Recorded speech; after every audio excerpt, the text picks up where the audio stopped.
All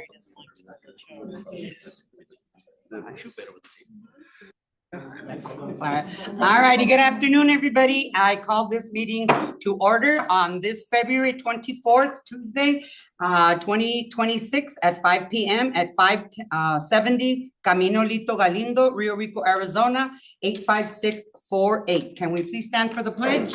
Mr. Guerrero, can you please lead us? To the flag of the United States of America and to the republic for which it stands, one nation, under God, indivisible, with liberty and justice for all. All righty, on roll call, excuse me, Ms. Alma de la Riva. Present. Mr. Brad Beach. Present. Mr. Excuse me, Rene Ramirez. Present. And Too long or? Monday, no. And Mr. Ben Guerrero. Present. Okay, we do have a quorum. All righty, moving on. Adoption of the agenda, I don't recommend changes, thank you. no changes. Okay, Motion moving to on. approve agenda as presented. As presented. All those in favor say aye. Aye. All those opposed, nay. Ayes have it. Okay, motion passes. The call to the public? None, nothing, all righty. And our presentations, the first one is the recognition, safety, and security. Mr. Verdugo. Thank you. I'd like to invite Mr. Thompson up, our safety and security coordinator. I believe it is School Safety Month. Is that- Sure. Whole safety month. So we are celebrating our security personnel. So we're going to over Mr. Thompson. Good afternoon. Good afternoon. I'm Robert Thompson, Safety and Security Coordinator. Today present in this room, we have just a small variety of our security staff. Apparently some had some other issues, personal issues that to take care of, and of course, family comes first. So with everybody present today, I want to first of all say thank you for being here. And I'll call each and every single one of you guys in a minute or so. SROs, guys, incredible. Comandante, I'm gonna pick on you. I've known you since you were a kid, so. With that said, I just want to say that our security team has improved a lot in the last couple of years, even with my absence. We've done incrementation on video cameras, safety equipment throughout their training, and an abundance, and I mean this, an abundance of knowledge from retired law enforcement, both in the state, county, city, and federal. So I applaud all you guys for doing that and being part of it. So thank you. With that said, I'm gonna go ahead and start with our staff and call them individually. So guys, as soon as I call one of you guys, come up here. We wanna take an abundance of pictures with you guys. Audra right here, she is the go-to person on this. So we'll start with that. The first person I wanna bring up would be Terry Georgelos. Terry, there he is. Come up here.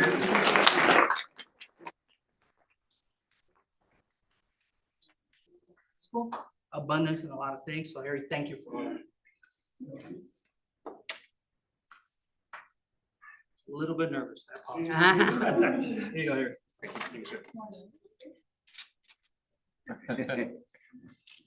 Next person I want to invite is Mark Cecil.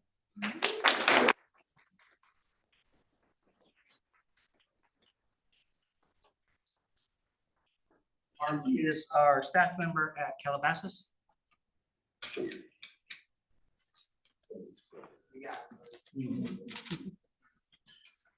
Next person I have is, I'm gonna call his name short because I'm gonna mess it up if I say his full name. So Romy Castro.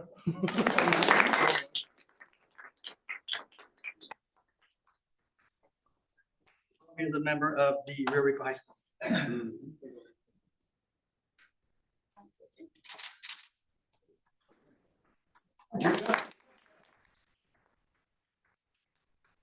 And everybody else is not here, unfortunately, or unfortunately, however we see it, they had other issues to take care of, so family first, and they're out there taking care of all that. So I want to applaud them. I won't put out their names out, but I'll be more than happy to recognize them at a future time.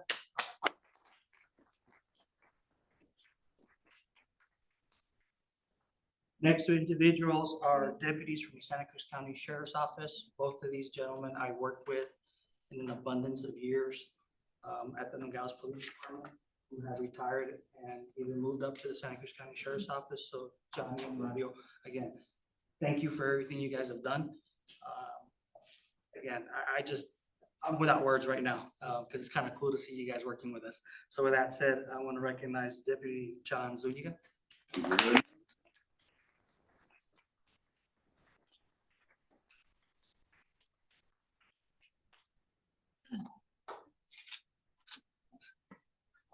Deputy Mario Rodriguez.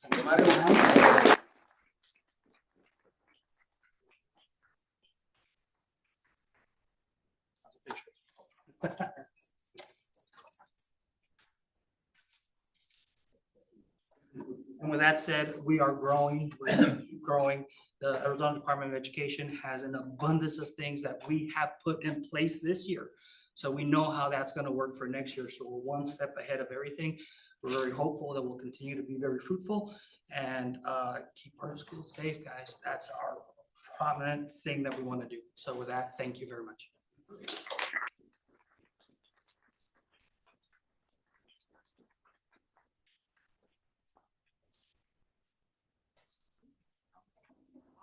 Do we have any questions or comments from Ms. De La Riva?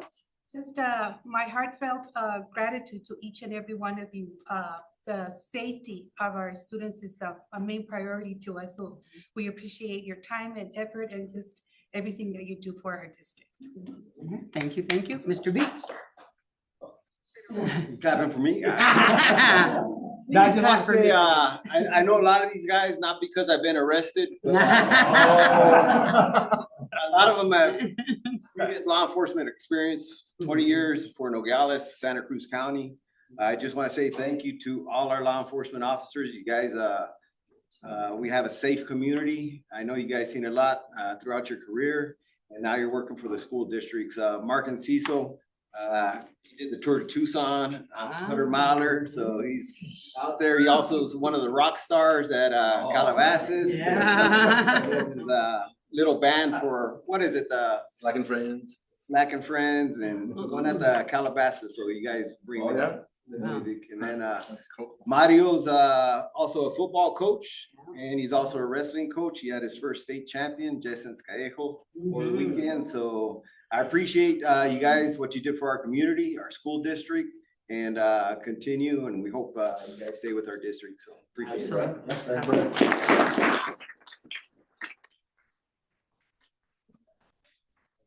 So, as was said, it's our number one priority for sure, is the security of our kids. And so we're very grateful for all that you do, not only to protect our kids, but to protect our community as well. The Sheriff's Department and all law enforcement. You gotta do a spanking good job out there all the time. So one of these days they'll catch up to this guy over here. But thank you so much for all that you do. Absolutely. Thank you, thank you, thank you.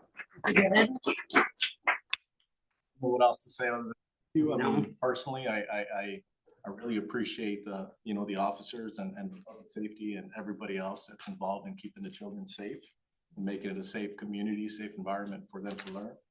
So it's truly appreciated. Thank you so much for what you do, and I won't say any more. Yeah, Thank you. exactly. Good job. Good job.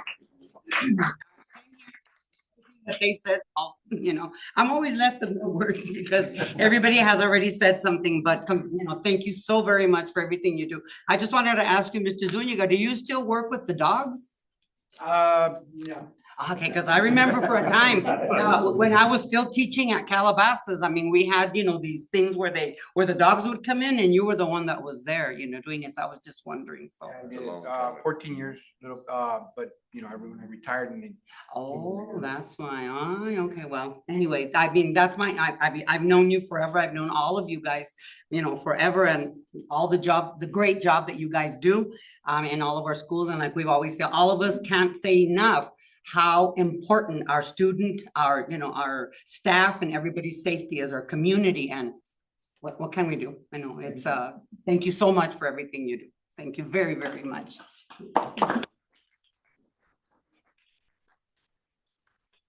We moving on? Are they gonna leave or they? They can leave if they like. Okay, if you guys are ready, Manda? I want to also Thank Mr. Thompson. Oh, I'm sorry, Mr. Thompson. It's nice to see you again. Yeah. He's back, hey. Vengeance, tell him. Yeah. All right, if you guys are ready to leave, you guys are welcome to leave. Thank you. Thank you very much for everything you do. Thank you, thank you, thank you.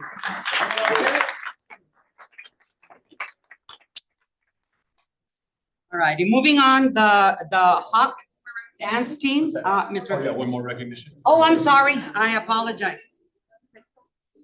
So as Mr. Thompson mentioned, I'm sorry, Madam President, Governing Board members. Hello. So this month, we are taking the opportunity to recognize the many individuals who play a vital role in keeping our students safe at school. While that certainly includes our safety, security guards and our school resource officers, there is one more individual who often prefers to stay out of the spotlight, as you can tell. But today we are asking him to step into it so we can thank him for his tremendous contributions to our district. Whether he is coordinating safety drills at our school sites, assisting with the placement and monitoring of our security cameras, collaborating with county and city officials during planning efforts, or just simply serving as a trusted individual in the district, Mr. Robert Thompson is always there to support our schools. Although Mr. Thompson has been with our district for just a year and a half, he brings more than 25 years of public service experience to his role. His career includes 4 years as a 911 dispatcher, 3 years as a police officer, 2 years as a detective, 2 years as a corporal of patrol operations, 8 years as a sergeant, 6 years as a lieutenant, 2 years as a public housing director, and he also has service as interim deputy city manager and interim city manager. All of this speaks to the depth of his experience and his unwavering commitment to serving others. Mr. Thompson is someone who genuinely cares about his community and the people in it. On behalf of Santa Cruz Valley Unified School District number 35, we extend our sincere gratitude and appreciation to our safety and security coordinator, Mr. Robert Thompson, for his dedication and leadership in keeping our schools safe.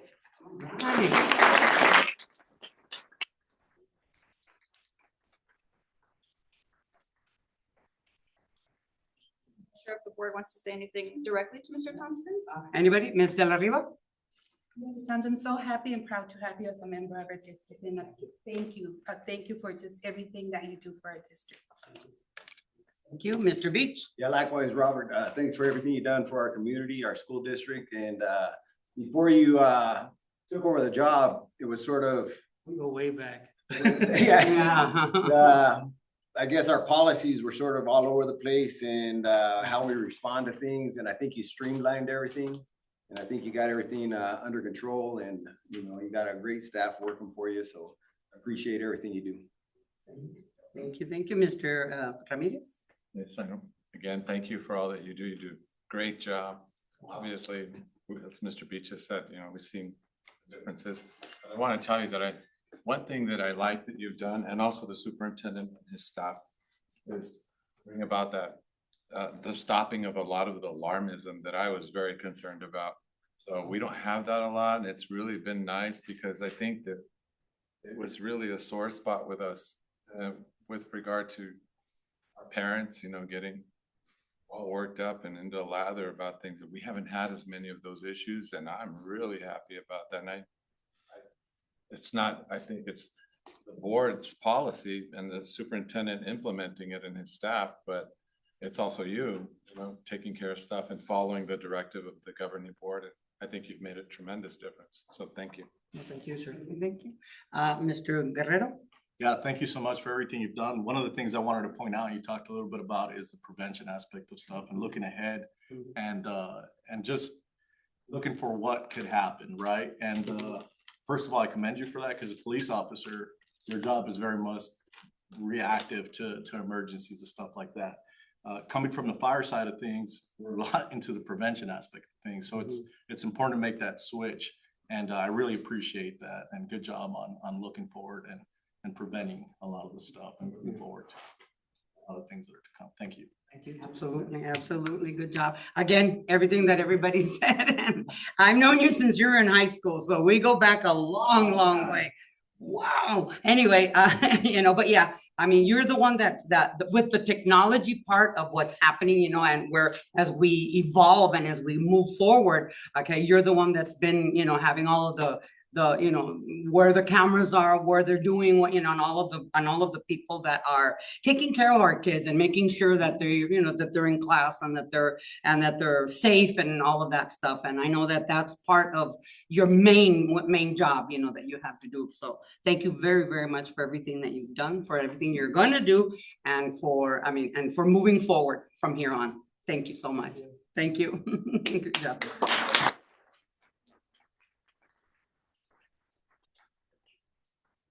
We do have Mr. Thompson.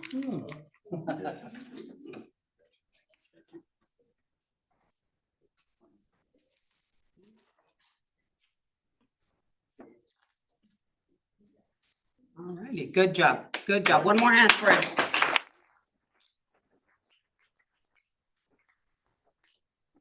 Moving on, the Hawks dance team, Mr. Verdugo. Thank you. And so we have originally scheduled Mr. Lopez, but he was not able to be here. So tonight we have a pitch hitter with Mr. Navarro, who will be here. We are recognizing the Hawks dance team from Rio Rico High School, who finished second at the state championship. So they were runner-up. Controversial in my opinion. Yeah. They should have been first. Yeah. And I know I'm not the only one that believes that. So, Absolutely. but I want to congratulate them and all of their hard work and success, and always representing our district the highest ability. We appreciate everything. I'm going to turn it over to Mr. Navarro. Good evening, Madam President. Mr. Verdugo said it all. Our team placed second. Obviously, they deserve first, and the big victory. And by the way, they're not here to perform. We don't have the space before everyone gets excited. I have a few highlights to bring before we call the team to the front. The Rio Rico High School team was founded in the 2020 during the pandemic and built from ground up. Good job. Okay, multiple title recognitions, including first, second, and third place. And this is the first year placing second in a large competition. In the past, first, second place, it was at a lower division, so this second place means a lot because they're competing against the big schools. They also have performed at the NBA arena at the Phoenix Suns and also at the University of Arizona with the U of A, also doing a great season this year. They also have performed during the Ice Halftime Show during the Roadrunners. They also has hosted many dance showcases at the Rio Rico High School, selling multiple tickets for our community. And if you have an opportunity, I highly recommend you guys to go and see them dance and also other schools. They have awarded the Activity of the Year for 2 consecutive years, and we have seen them in many community events. I have seen them at the annual Alas, where they jump on the bus at 4 in the morning. They went all the way to Casa Grande, and their performance came back. Community, Walmart, all over the place. So we're on behalf of Rio Rico High School Santa Cruz Valley, we would like to recognize them in front of the Mr. Kiwis.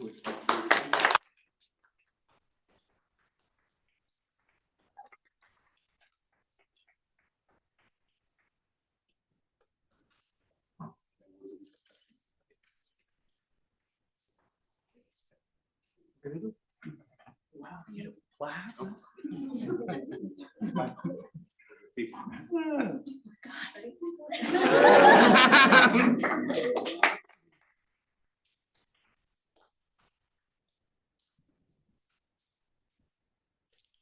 Now, since we have Mr. Kiwis here and the entire team, would you like to ask questions to Mr. Kiwis and the team? Come on, ladies, come on up, ladies and gentlemen. All right. So, whenever you have questions, they can rotate. Go behind Mr. Kiwis.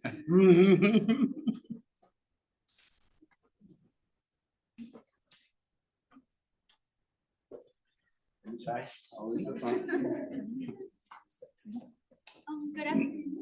Good afternoon. On behalf of our entire dance team, we just want to thank you.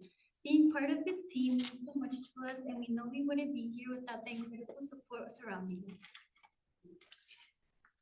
To our community, our district, school board, family, our assistant coaches, Kat and Ms. Martinez, our coach, Mr. Kiwis, and to everyone who supports us. Thank you for valuing the arts and giving programs like art artists the opportunity to grow and thrive with their passion and love for dance. Thank you. Would you like to say something? Yeah, I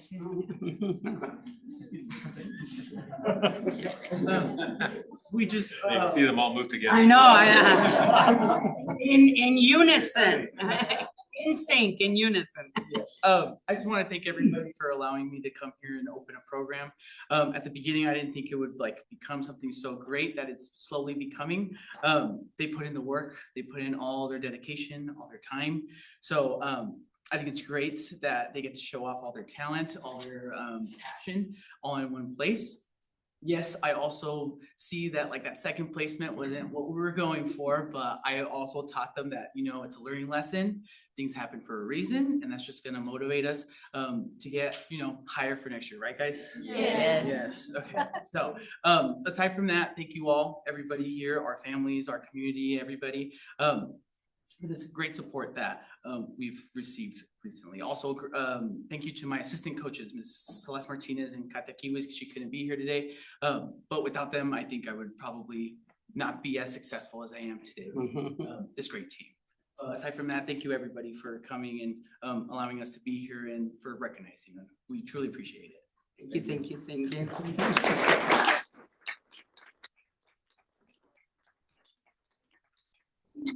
Congratulations to you, Mr. Kiwis, and each and every one of the dancers on this huge accomplishment. I've had the opportunity to watch you perform a couple of times, and it's just something, you know, awesome to watch. The choreography, the synchronization, the energy, the smiles just brings the whole performance together. It's just something outstanding to watch. So congratulations again, and I look forward to watching more performances. Thank you. Good job. Mr. Beach. In unison también. Uh-huh. I seen him since the beginning. I seen him evolve. I seen him down at Walmart for the Stuff the Bus. I seen him at Garrett's at the Christmas parade. Zooming online from when they performed at the Phoenix Suns. So pretty much I memorized at least half your dance moves. So, if anybody gets sick, you need a stand-in.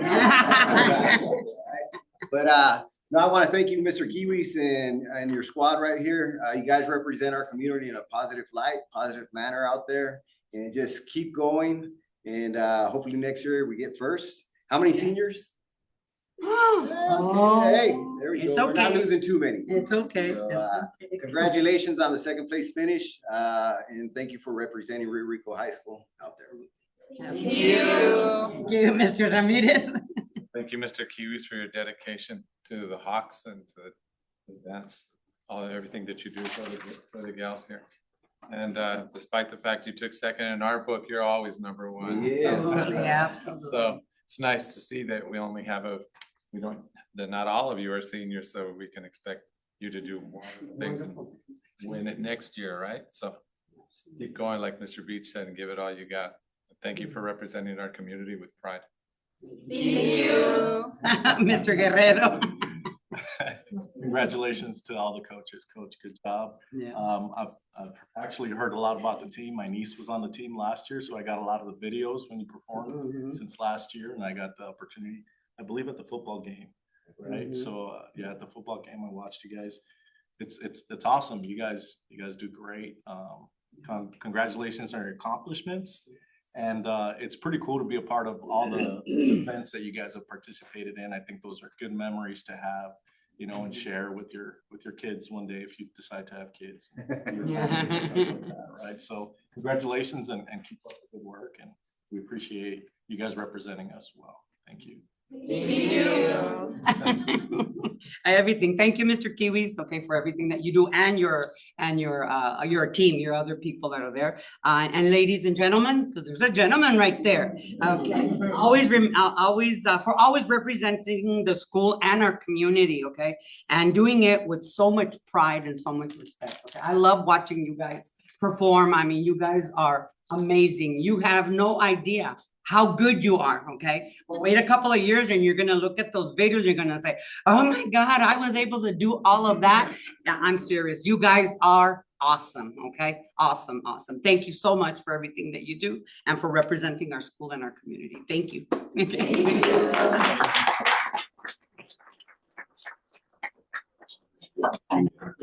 This way. Sure, face that way. Yeah. uh-huh. Hey, Yeah, I want to see someone who can stand behind everybody. Yeah, he can stand behind everybody and still. Filter in. Nos tapan, nos tapan. Good job, Jimmy. So if everyone can look at this camera first and then I'll move out of the way in case anyone else wants to take photos, okay? Right, 1, 2, 3. Perfect, now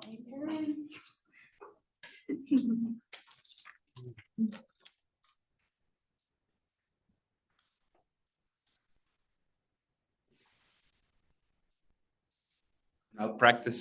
Yeah, let's No. go.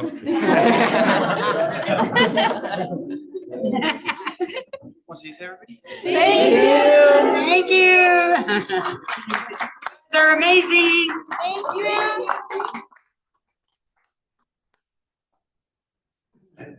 All righty, and they're allowed to leave if they want. The parents. There were some parents.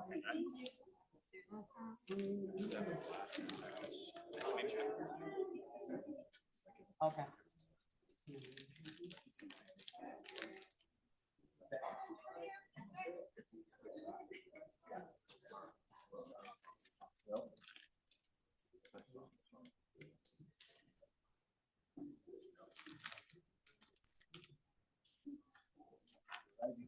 All righty, moving on. The Verigy presentation, Verigy, Mr. Verdugo. Thank you. Tonight we have Randy Faulkner, who's here with Verigy, as well as Jim Gill, who we have, who's our attorney that will be presenting a resolution later on the agenda. But we'll begin with a presentation. I know that the board has been very interested in solar. And so this is part of that presentation, as well as some other possible recommendations. And what I wanted to inform the board is this is a presentation of what the possibilities are. And then we'll fine tune it and make some decisions. But tonight, we do have a resolution that would allow us to have a max. And then we would then be able to whittle down if we want to, or go with the full max if that was what the board would like to do. But I'm going to turn it to Randy.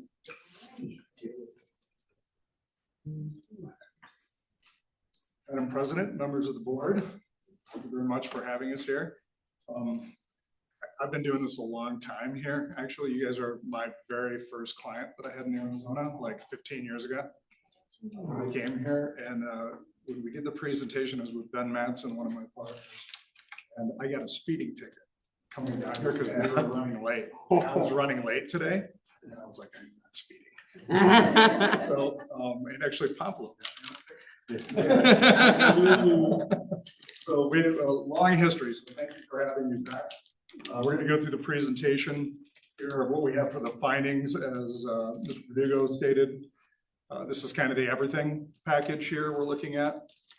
We found in our audits, and so we look at your data and we come out and we look at everything on your campuses and talk to the people that are here at the district, kind of touching those things every day, and get some ideas. And then the goal here is to find a project that we are able to reduce the utilities to pay for that project. And there's a statute here that covers that. We'll go through all that as we've gone.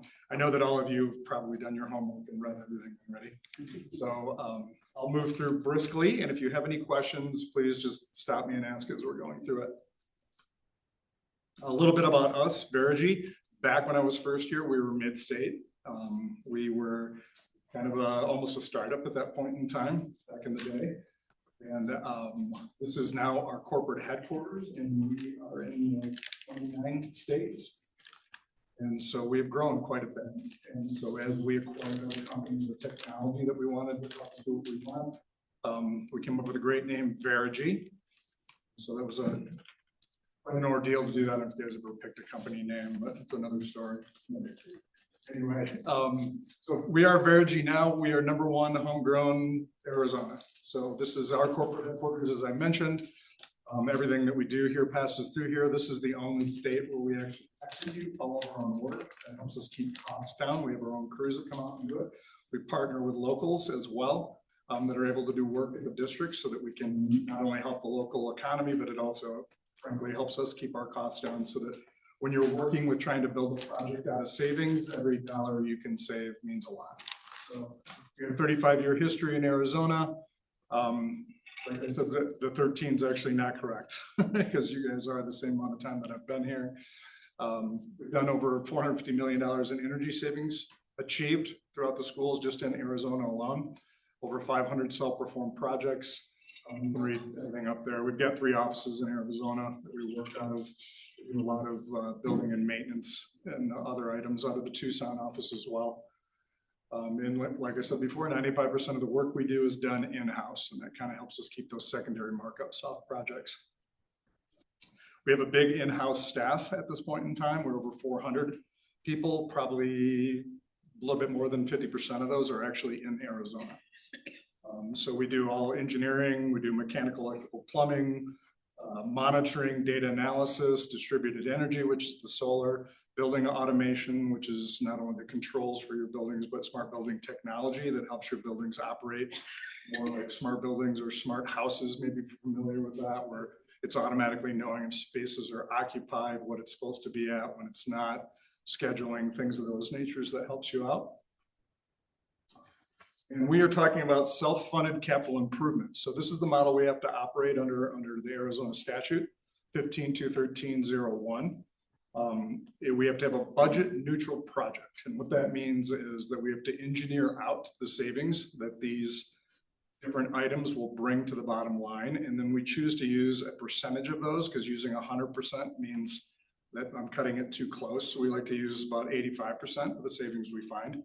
Because if you do not hit where I tell you you hit, we have to write you a check. That is part of the statute. So the statute was written to take the risk off the district. So we have to guarantee this for the entire time that you guys have it. So it's very simple. The boxes there is kind of a nice layout on it. You have your utility costs now. There's utility costs after the project is being implemented. That drops utility costs to a lower amount, obviously. There is a debt service, which would be like a muni lease in this particular case, a tax exempt muni lease. And then there are savings on top of that. As I mentioned before, we don't use 100% of the savings, like a cushion there. And then after that lease is paid off, whether it's paid off early or paid off when it's due, all the savings then are going to M&L. So this is really meant to take your utility bill, reduce it, and use those utility savings to benefit your students and staff. So our history together, phase 1, we did some building automation. Back in that day, it was controls for temperature control. Lighting upgrades, you guys had T12s and went to T8s. HVAC upgrades, which are kind of a constant thing for school districts, right? It's probably not the sexiest thing you can replace, but it's the most necessary in our climate. Computer power management, that's just with back in the day, plug loads and things like that, and managing that. Vending machine controls, irrigation pumping station. I think we increased the size of the well, put a tank in down there to try to help the practice fields out. And then irrigation moisture monitoring and control. You guys had a weather tech station here.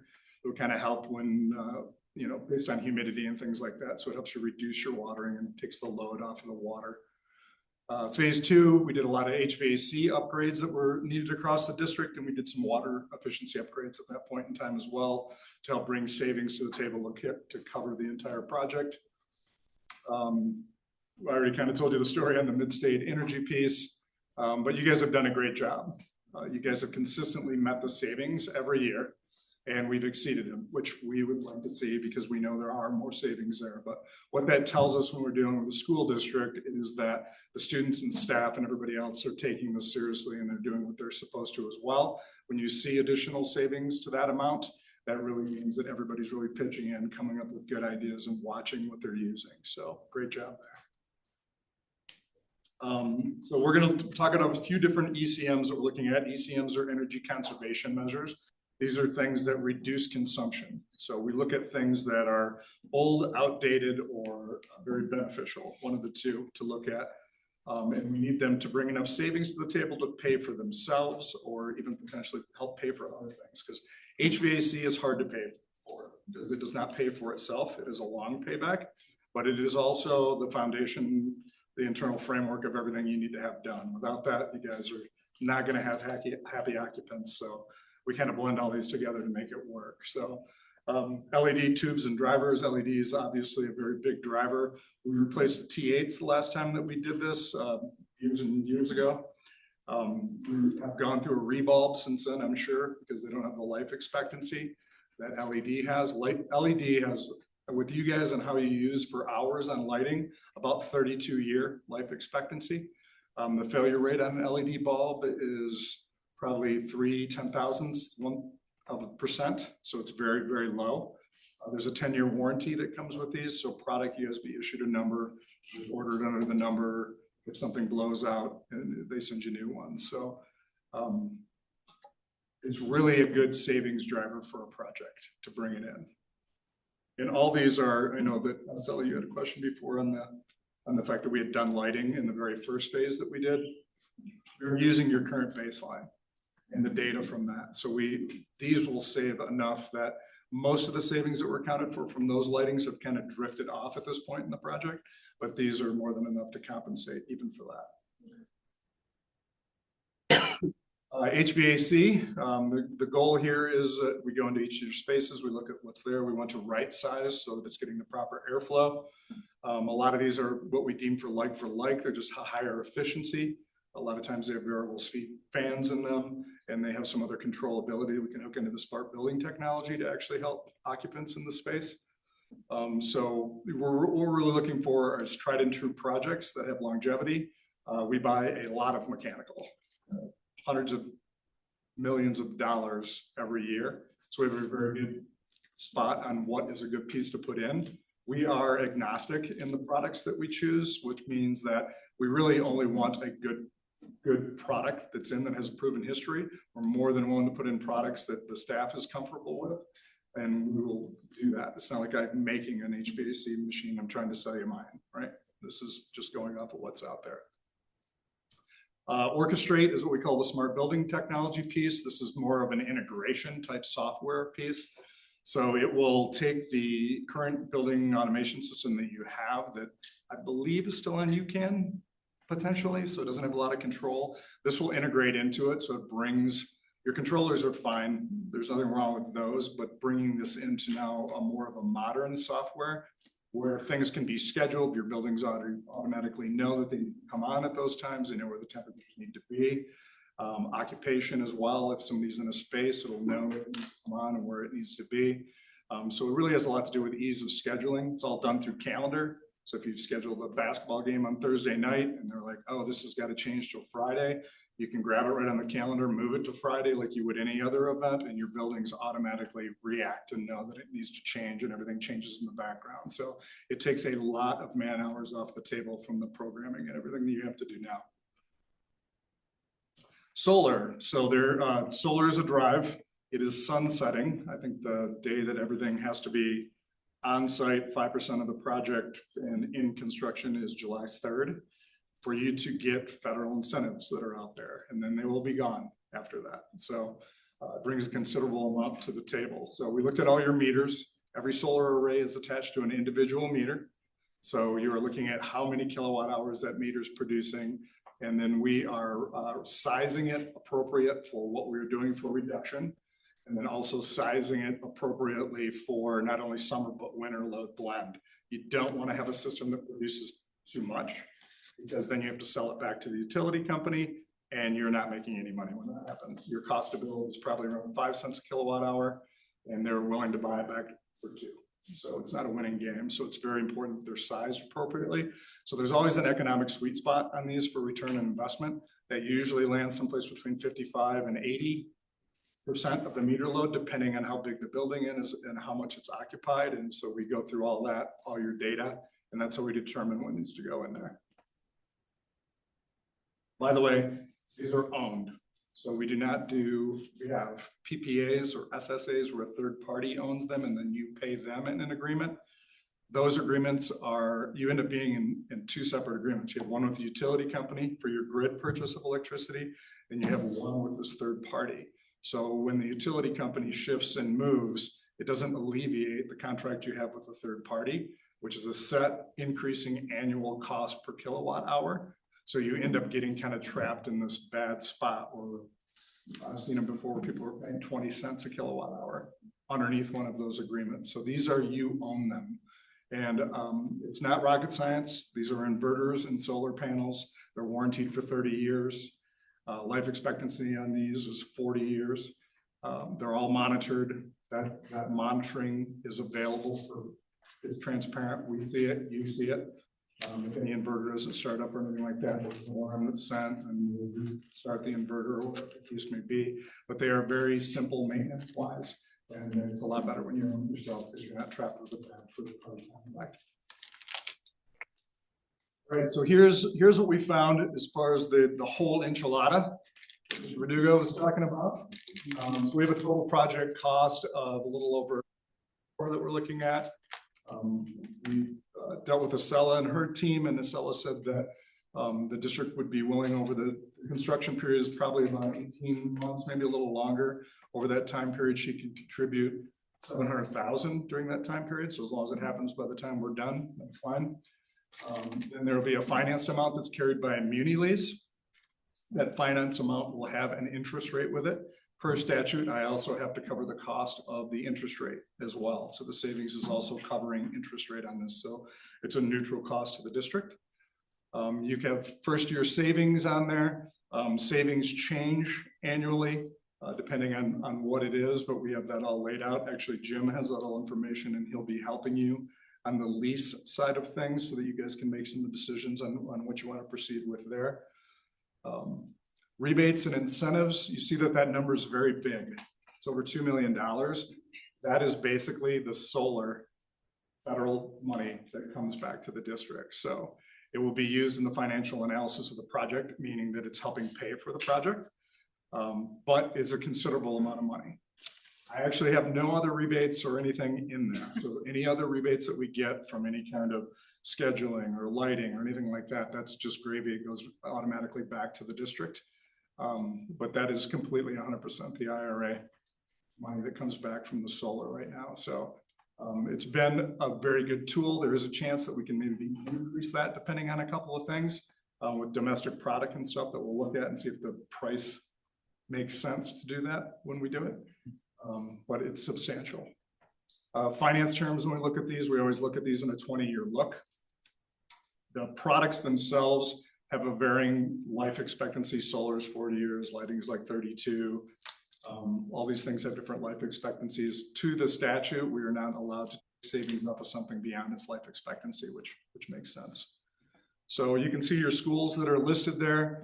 LED lighting, the LED lighting also includes your field lighting at the high school, and also there's a cross-country track, I think, that needs some poles. We have those included in there as well. Our first round, we met with the district, we had a couple, there was like 2 options, and we're like, all right, it might be this one or that one. After we get the final data in, we got some pricing kind of pushed on some steel prices and stuff pretty hard. We were able to fit everything in here. So the mechanical piece now is the entire 309 tons of mechanical at the schools. It includes the MAU unit that was taken off that can go back on. All that's built in now at this point in time. So you can see you have locations. So the axes mean you have locations where HVAC is going in there. It doesn't mean that every single piece of HVAC is being replaced, because sometimes they have life expectancy left and they're doing fine. And obviously you don't want to waste your money and get rid of something that's working. So these are all done based on condition and age when we go through these. Orchestrate, that's the integration platform for the scheduling, the smart building technology. And then PV solar, these are where we're recommending the solar arrays to go, because these are where they make the most economic sense based on the size meter you have and the cost of the kW that you currently have. I think the majority of these, I'm trying to remember, they're all covered parking at this point in time. So that's the way we prefer it. We really don't put anything on a roof because you're just asking for troubles down the road. You're going to have to remove them to replace the roof, and the cost is actually astronomical. So you don't want to do that. So any questions on any of this? All right, so next steps. All you guys got to do is approve it. That would be great. I would love that. Contracts, which Jim and his team will work through with you guys. The contracts we utilize are actually Jim's contracts. He was kind enough long ago to write us contracts and hold us to them. And then product procurement, that's our side. That's where we have to get solar panels ordered, which we're already in process of lining them up. We have to make sure that we meet the rules that fit this sunsetting and safe harbors these, which means that we have to have 5% of the cost on site at the time that this deadline hits. And we have to be under construction on these, and we have to be billed out between 5 and 10%. With that, you're safe harbored, nothing will ever change after that. It doesn't matter what the administration does, doesn't matter anything else that locks it in with you. These are through the IRS, same place we pay our taxes. This is part of the IRS code. It's not a grant or anything like that. Any questions? Go ahead. Go ahead. I was just gonna say if any of the board members have any of the items and so forth. And then what I would also recommend is that once we're done with the presentation, since we have Mr. Deal here already, that we move to the resolution portion of that. If the board is wanting to do that, then that way we can explain the financial side of it. Any questions, Ms. Del Rio? I have no questions, but you said the deadline is July 3rd, is that what I understood? Yeah, it's July 3rd of this year. July the 3rd, okay. Mr. Beach? Thank you for your presentation and coming down from Phoenix.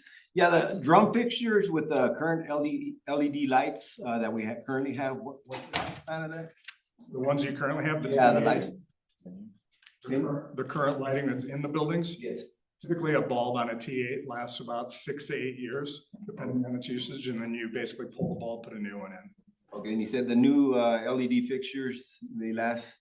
Yeah, they last 75,000 hours-ish, which the way you guys use lights is over 30 years. Okay, before replacement? Yeah. They have a 10-year warranty, right? They have a 10-year full warranty, so if you need any ballasts or anything like that, or it's drivers actually with these, they're drivers, not ballasts, but they will send those out to you along with the tubes. We'll actually leave you with stock when we're done. We usually leave about 2 to 3% here, so the guys have them, so if something happens, it's at your disposal. And then there'll be a process where they call in, they use a number, let them know they replace bulbs, so they can ship the ones out to replace the ones they use, so they're on the shelf still. And the current LED lights and the new LED lights, cost-wise, about the same, or? LEDs a little bit more. I mean, it's kind of actually, I gotta think back on what the prices were back then, to tell you the truth, but lighting's kind of funny. When something new comes out, it kind of goes up, but LED has been out. So we've been watching the price of LED come down. So I would say no one's gonna do a job right now and do 2 T8s, because why would you do that, right? Your cost of ongoing maintenance and the fact that it'll burn out sooner don't make any sense. They are comparable in price. They're not that far off. With the solar panels, hail wind replacement? Yeah, they're rated, I can't remember what the wind rating is, like 130 or 50 mile an hour, or whatever the case may be. They're rated for hail as well. You may get a crack in one if somebody like picked up a brick and was able to hurl it up that high. And in that case, it would need to be swapped out for warranty and replaced. Okay. The likelihood of it happening, we don't have hail breakage or anything like that here. Which is really what you guys experience and what we experience in the state. We just really don't get it. And with technology changing, because I know if it is a big project, especially when you're covering a parking lot with solar panels. What do you foresee with, because solar changes so much, you know, from when it first came out, 2 years later, the panels change, the technology gets better. What's your sort of vision in the future with what you have now? Yeah, we do a lot of solar. We probably do close to 200 million a year in solar. So we have a whole department that handles nothing but solar on this. The advancement of solar panels, the last advancement that happened was a few years ago where they made them like a double-sided solar panel. So the reflection from the parking lot shining up can also bring to it. The expense of that piece of it, you really got to be in a special spot for that to pan out kind of thing. You will see like different manufacturers and things of that nature. Part of the rules that we have now is domestic content, right? So these are all American made panels that are coming in. As far as what they produce out, how many kilowatt hours they can generate and stuff like that. We've seen some slight increases over the last 5 years, but I think they're probably getting to the fact where they're pretty maxed out. The newest stuff I've seen is like high-end homes. You see like clay tile roofs. They've got a flat solar clay tile roof now. It's a panel built into the roof itself, into the clay tile. That's kind of the newest technology. I don't really have a lot of history on, but they have that coming out, but you wouldn't really use those here anyway, because we'd stay off roofs. It's more of a residential application. So I don't think you're going to see any great advancements. If you do, it's going to be something completely different. You guys are going to have a nuke plant on your back lot or something. It's not going to be like some crazy advancement in solar. Okay.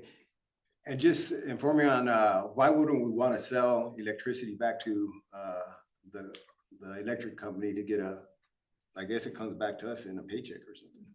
Yeah, correct. If you overproduce, then they will buy your overproduction from you. So the dollar figure on that pretty much across the state is someplace around 2 cents.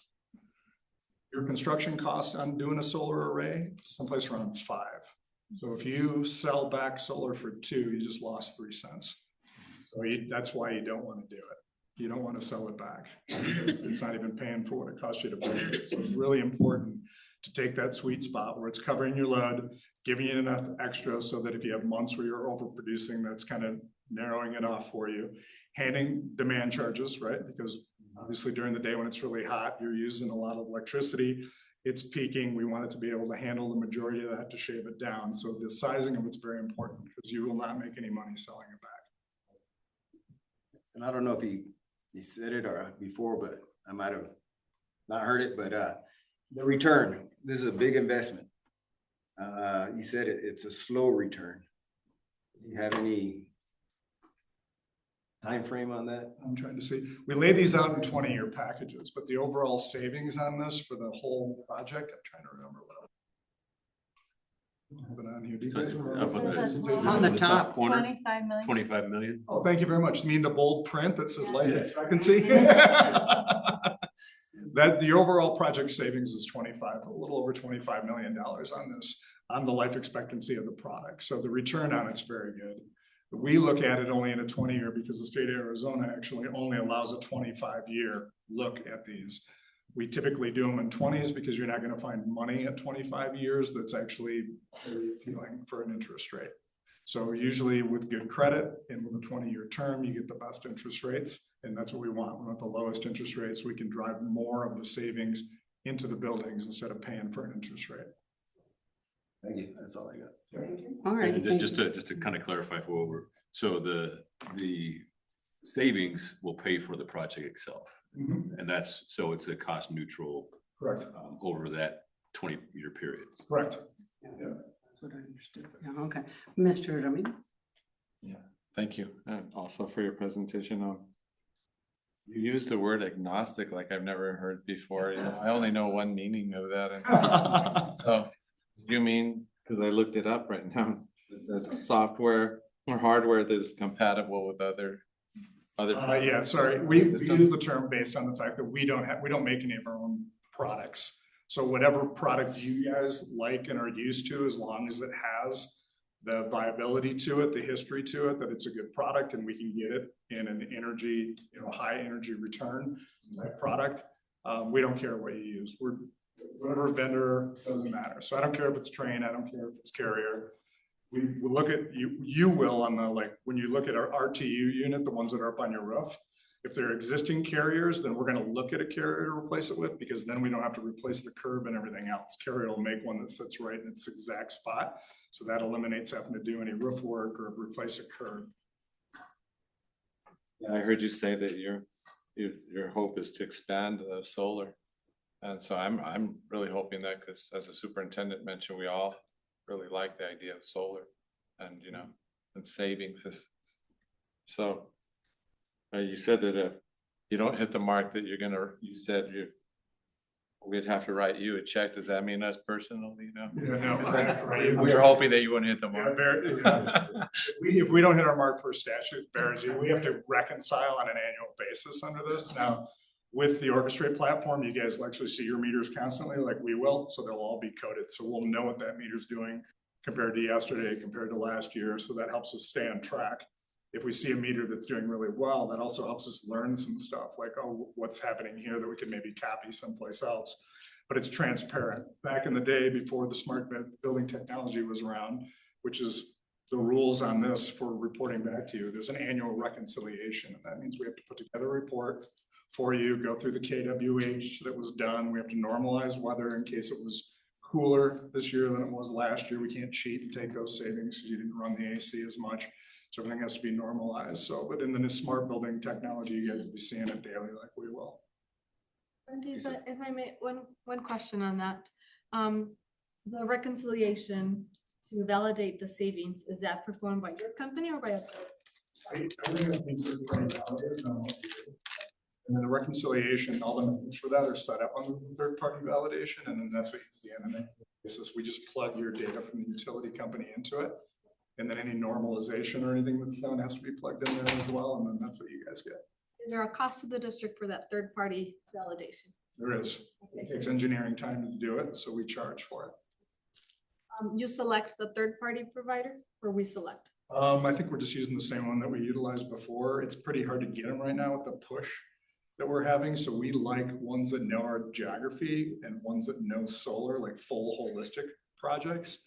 I'm not exactly sure who we're using. It could be Kramer or it could be Used Adams long time. CJ maybe. It's not in the resolution, so it's really for you Yeah, to decide. I think I'll have to ask Rohan. He's got somebody on it already because when he's putting together the final, he's already shipping data to them. My guess would be this probably Kramer because that's who did them before for you guys, unless he was busy, and then we probably would have used CJ Corbett Engineering would be my guess because he's worked a lot with Kramer and he understands geography here really well.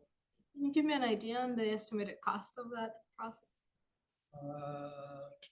M&V cost is, my glasses on, but I'm gonna say it's over 16. Is that what it says? 16,470. That's an annual cost. Yeah, correct. And it has to be built in and covered by savings as well. So the savings has to account for it. So I had a question for Ms. Brown, which is this $11,000 that we're looking at, it says tax exempt. Do we pay interest on this?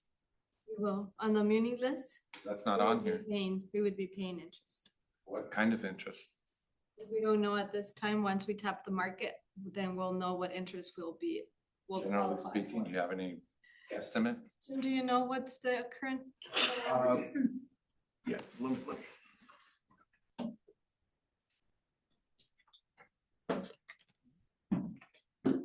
Good evening, members of, Madam President, members of the board, Jim Gill with Gus Roosevelt.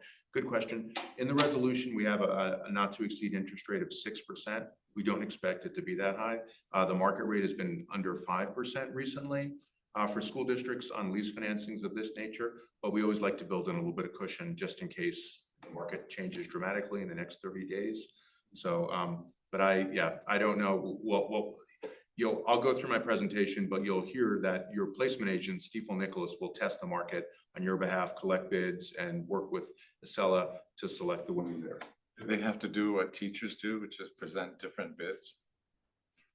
So Stifel will assist Is that a us state? in finding, different bids.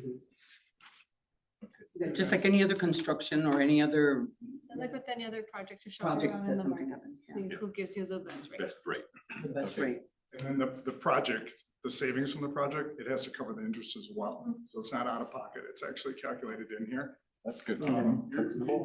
If I were to guess, you're gonna be lower than 4.5. That's what the negatives are, but we'll see. The market's volatile.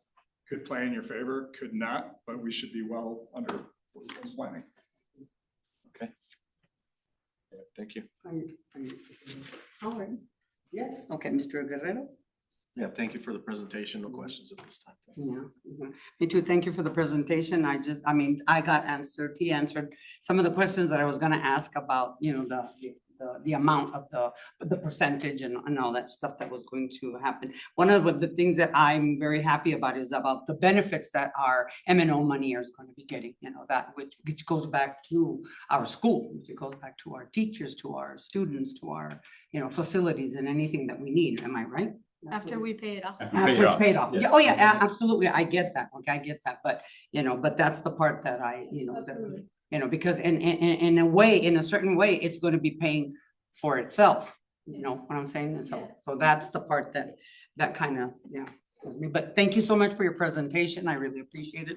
Everything is really well, and I understand it. One of the other things I wanted to ask is like, where are they going to be when, because this you all said goes into the parking lot, right? Is it going to be the parking lot for every single school, every single building that we have?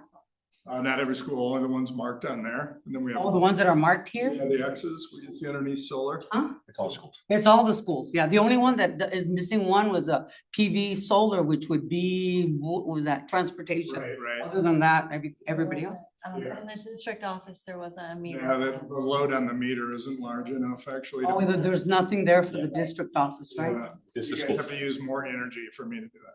And also it includes the aquatic center parking Oh, lot. So it's the good. high school, I think, pool parking lots up top and then the aquatic center down below. Yeah. Not the facility, that's a no, no. separate project That's a- that we're bidding, but the solars in the parking lot.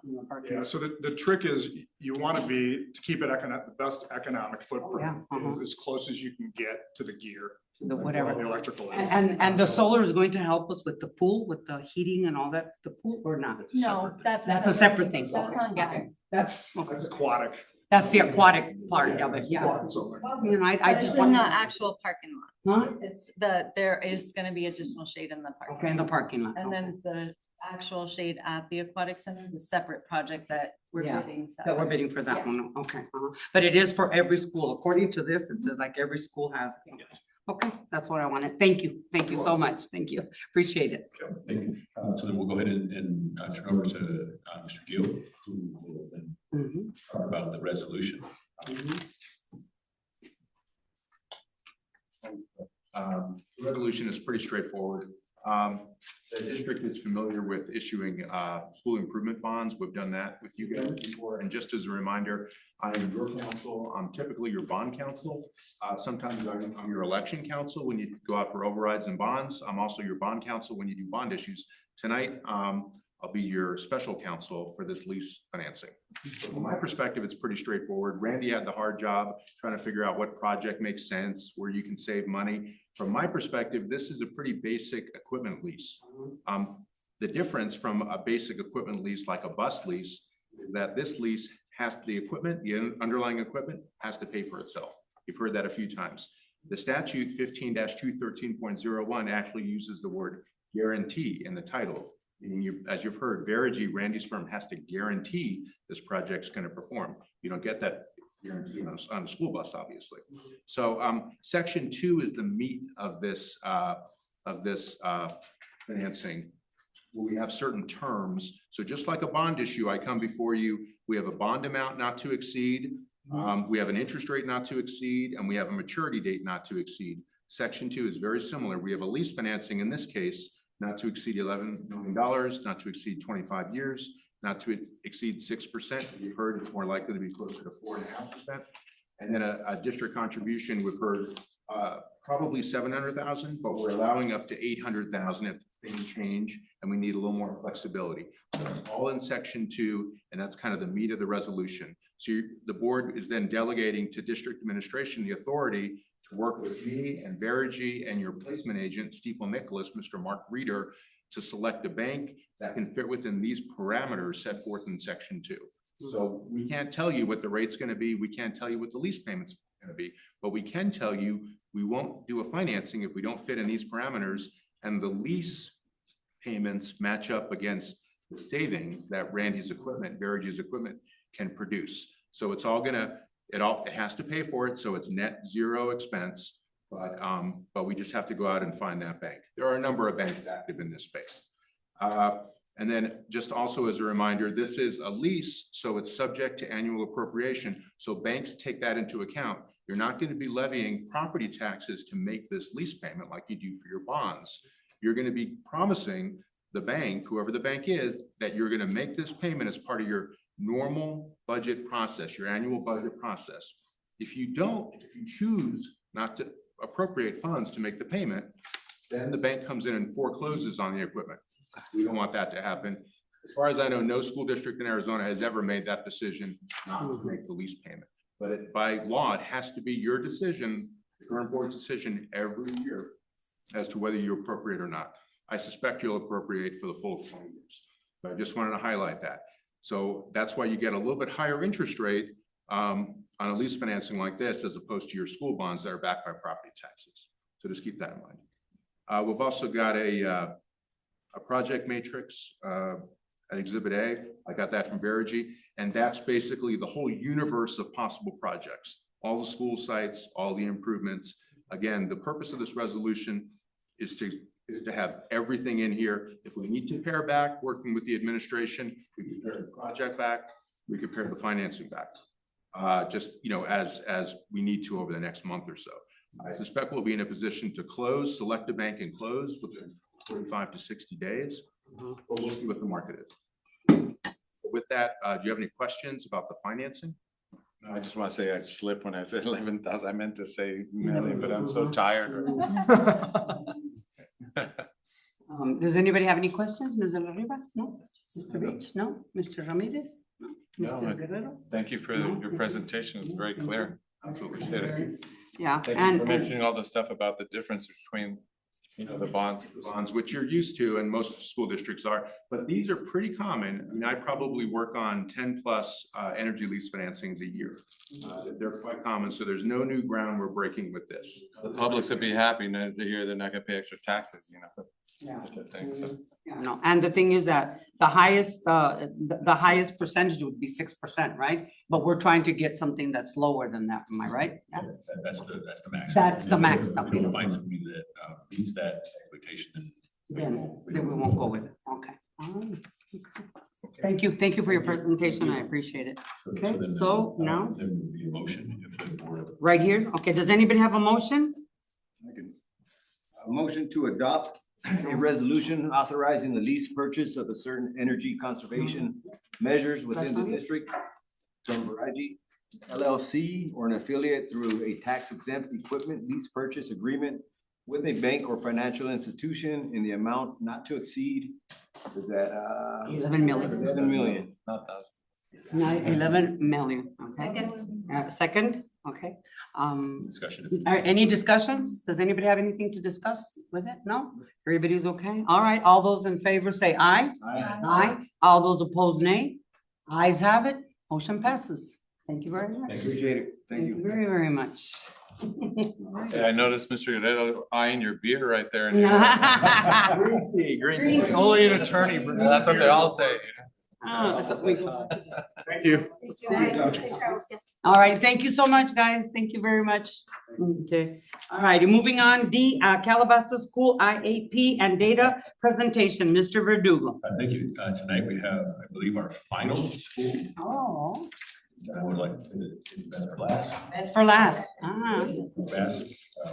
And so again, it is our continuation of them looking at our letter grade assessment data and integrated action plan. So we'll go ahead and turn over to Mr. Chavez. So good evening, Madam President. Members of the board, Verdugo, Dr. Longo, she's so excited that she had to step out. Thank you guys for being here very much. We're very excited to share all this information with you guys. Calabasas, I know is a place that I know is very very near and dear to my heart. I know it's very near and dear, to Mr. Verdugo's heart, Vasquez, Ramirez, everybody that's been here working here.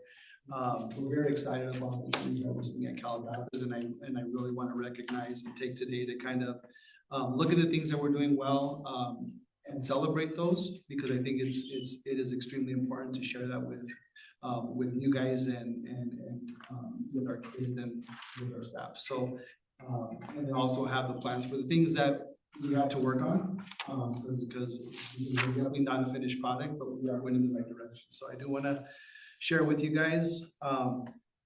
This is our theme for this year, and one of the things that we tried to incorporate when we created this theme was looking at making sure that what we're doing, that we're working hard in everything that we're doing. And that's one thing that we do. So champions in the making, work hard, be present, and stand tall. It's something that in my announcements every morning, that's what I end the announcements with. I want to make sure that they understand that we're all here together. We're all here being present, kind of focusing on the attendance piece of it, right? One of the things that we told the students and the staff is you know, students, their job is to be there every single day. Our job is to take it from there. And so, and I also want them to really stand tall. That's one thing that we kind of took, you know, from a couple years ago, that we had a presenter that talked about wanting to have our people stand tall, be proud of who you are, be proud of where you come from, right? We don't want to slouch when we're, you know, talking about ourselves or our school. We want to make sure that we're standing tall, right? And so, and being proud of who we are. So, since we are K-8, this is our model. So we have 10% of 10% of the overall letter grade is with the English language learners. 10% is for like acceleration and readiness, which encompasses a lot of different categories. And then we have 30% for proficiency and 50% for growth. This is the part that I'm really excited about sharing with you guys. So if you look at our points, some of the stuff that we kind of looked at was trying to figure out, you know, last year we were a C and we weren't happy about it. Our kids were not happy about it, but looking at it, with the proficiency and stability, that is that jump of 1.5 points. It's the highest score that we've had in that area. Not that it's great, not where we want to be, but since COVID. And that's one thing that we've really, you know, worked on and pushed. Growth, we grew. The EL proficiency and growth, we maintained there. The acceleration and readiness was something that we really worked on. That category there is a maximum of 10%, 10 points. We actually got 18 points in that area, where last year we got 6. And so it's you know, been everything from our chronic absentee rate to just different categories that we were able to kind of hit on. So I'm really proud of our staff and our kids. Total points was a 72.15, which with our 2% bonus that we had a total point, you know, a total number of the 74.15. And then our overall tested was also the highest that we've had. So all of those areas that are highlighted are at or tied with the highest number that we've had. Since Calabasas went with this new rating system, which was part of SB 1430, which was adopted in 2016 when they made the switches over to how they were going to be rating the schools. This is the highest that we've had since then. So going from, you know, just want to show this. This is a slide that I've shared with our staff, with our students, with our parents. You know, this is a huge accomplishment for us. And this is a big accomplishment, you know, for our teachers. Our teachers have been working extremely hard. Our kids have been working extremely hard. So this is the highest point total that Calabasas has had since we've gone to this new grading system. And, you know, this is attributed again to the hard work of our teachers, of our staff, all the work that we've done with TLA, you know, Meg and all of her team, you know, all that collaboration that we've done. We're very excited, and we were very adamant on sharing this with our kids. And we're extremely proud. I'm extremely proud. And I know that we can still be better, obviously, and we're definitely shooting for that A, but we're going in the right direction. And I think that, you know, we have just to use like Mr. Verdugo's, you know, words is we have a lot of right, you know, the people are on the right seats on the bus, and we're really trying to go in that right direction. And so for me, it's something that I'm very proud of. We're testing all of our kids, and going back to that last slide, like we tested almost 100% of our kids. I know the 2 kids that we didn't test. I know exactly who they are. But there was some instances that happened at the end of the year that they weren't able to finish the year with us. And so, but we believe that every kid counts. We want to test every single one, because that's important to us. Okay, so as we go through the data, we'll kind of go through it. As you know, we have 9 grade levels, so it's a lot of data. So we'll kind of go through it. First is Azela. One of the things that we look at is how are we going to service our kids? For us, Azela is very important. Last year we had 332 students that were in our SEI program and of our 829 that we had. So that's about 40% of our kids are in the SEI program at Calabasas. And so it's a large population for us and it's something that we quite honestly, take a lot of pride in. So you see the total amount that we had with the amount of students that were proficient. We had 12% of our students that tested proficient. That is a jump from last year. We had 10%. The state average is 14. So we're really trying to make that jump so we can hit the state and pass them. That's our goal. When we're looking at all of the areas, the categories on the far right, we had a lot of areas that had an improvement from previous years. And that's the amount of students that moved up one proficiency level. We did have a little bit of a drop there in our overall amount of students that's moved up one level, but we're making the adjustments that we need to make. We did have our instructional coach for middle school, who was Ms. Michelle Cota. She went back into the classroom this year. And so she's working with our SEI kids and she's doing a phenomenal job. And so I'm really, really excited about how the middle school kids are going to be doing, along with what we're doing at the elementary. We're looking to try to get Michelle back as an IC because she, with her help and with Ms. Aguirre, both of our instructional coaches and then our assistant principals, we really feel like we have the right team in place to be able to really make those changes and those huge jumps that we need. So looking at the data, we're the green dot. Works out well because they say that, if you wear green, that's a positive thing for testing, right? It's a positive color for testing. So, that's I didn't do it, Meg. But thank you, Meg, for the color. I love it. And I didn't make up that theory though. It's research based. Is that why you weren't? and that is research based, and that's why she's wearing green because she celebrate Calabasas. There you go. So that's that first one was growth. We did have a little bit of a drop, but we're working with that. Proficiency, we did have that jump. Like I had mentioned before, we went from 10 to 12 and we're coming after the state. And that's where we're really pushing. And I did talk to a lot of our kiddos that just they're almost done with the Azella. We have one more day. And a lot of the kids that I've been talking to have been telling me, like, Mr. Chavez, I tried really, really hard. When they feel very, very confident with kind of how they've done. And that's the thing that I tell the kids, whether it's Azella or whether it's our ASA or AZSI or Dibbles or whatever they're taking, I just want them to do their best. All that I can ask for is their best. I can't ask for anything more than that. If they are happy with their best, then we're happy.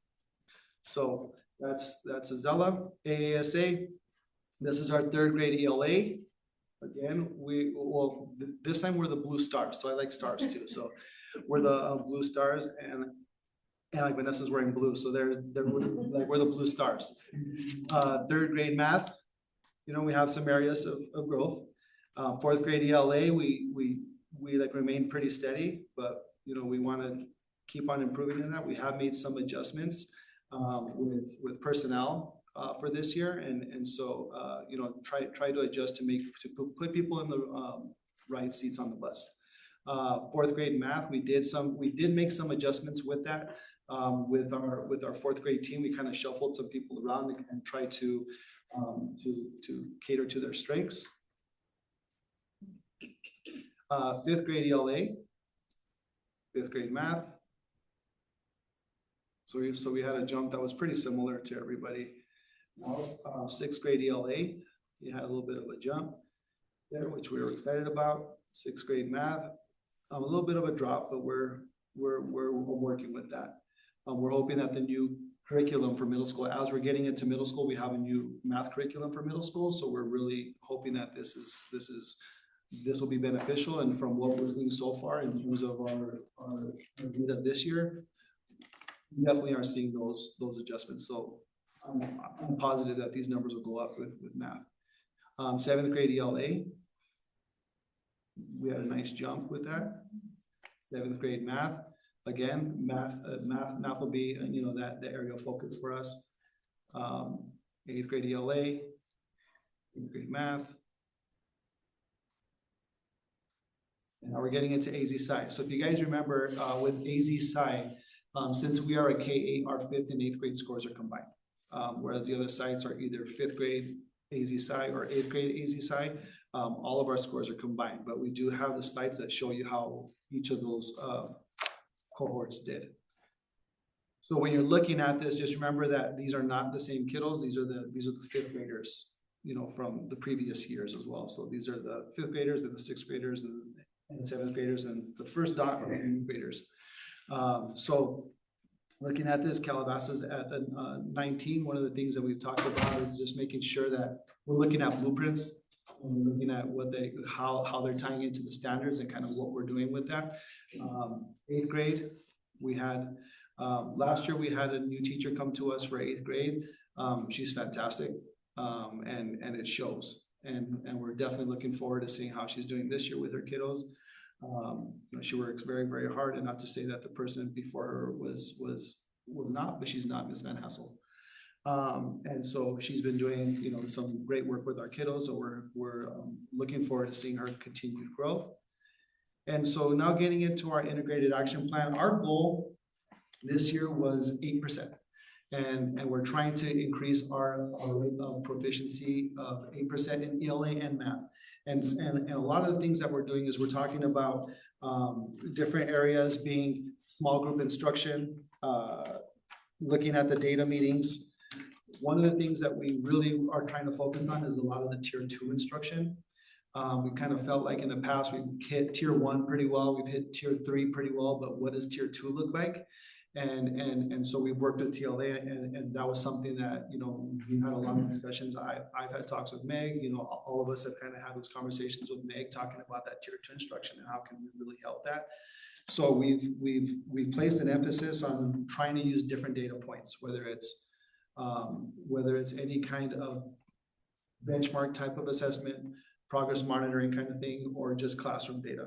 So our Pride End time that we have, which is the first period of the day, which everybody is an intervention for middle school. That's something that we've really focused on. And this spring, we were able to get a program called the Chief 3000. So we're looking forward to seeing that work with us. The elementary has been working on all of those groups, whether those groups are created by M-Class, being the reading intervention program, or any kind of math groups that are created through those programs. So those programs are phenomenal in the sense that they'll give you the data back to help you create those groups, so you know which of those standards or which of those skills that the kids are missing, and then you can kind of hone in on those. So we've had some really, really positive growth. One of the things that we're very excited about is the numbers for 2nd grade. And I know that for state testing that doesn't come into play, but that's going to be something that's going to come into play next year. We have on our scores for math, our projected proficiency in math right now, we have it at 43%. And it's a lot of things that they're doing that we're trying to mimic with other grades and elementary to be able to do that. And make it purposeful and intentional. We also use those. We also have monthly data meetings. We just had some with elementary today.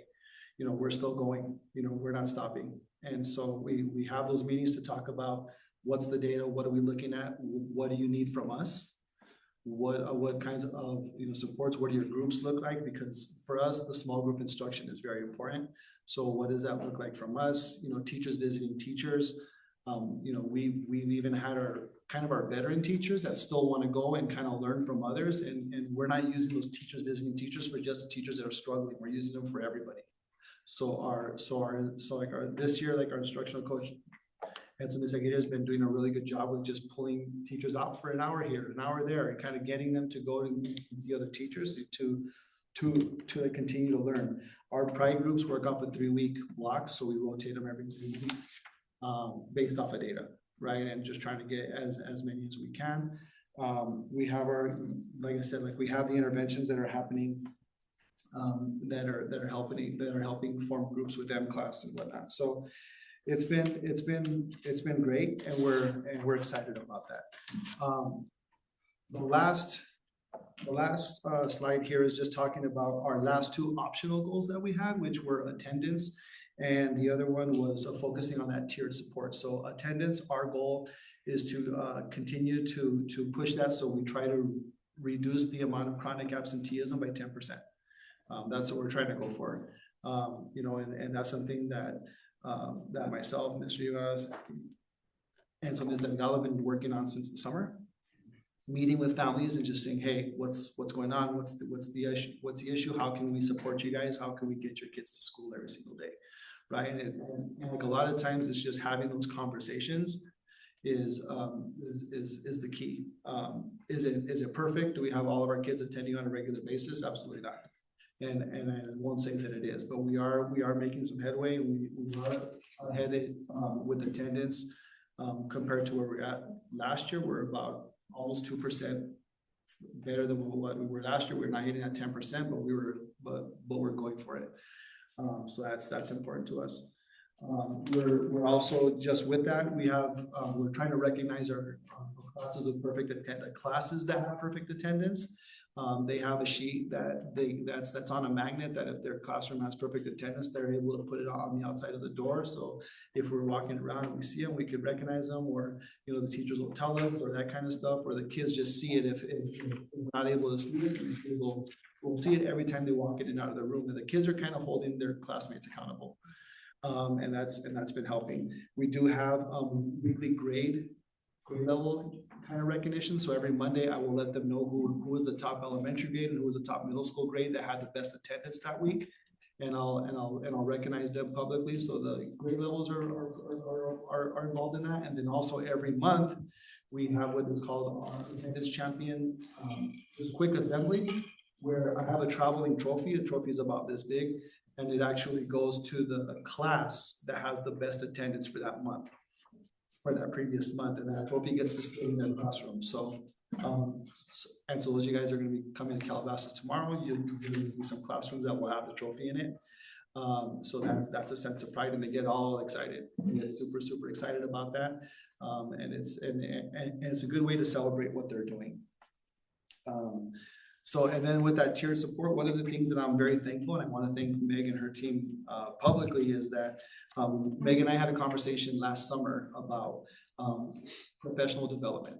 And a lot of times last year and the years before, it was hard because sometimes the middle school would have PD and the elementary wouldn't, or vice versa. So there wasn't a lot of time for us to kind of work together.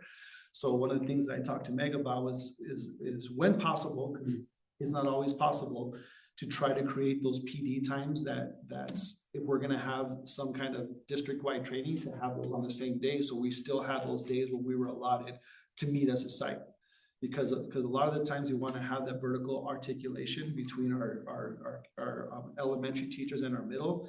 And I think those times are very beneficial. And thank you, Meg, and her team for considering that and trying to make that happen as they could.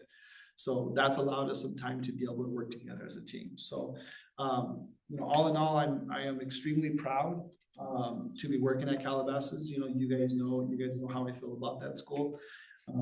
It's something that I know that the kids are very excited.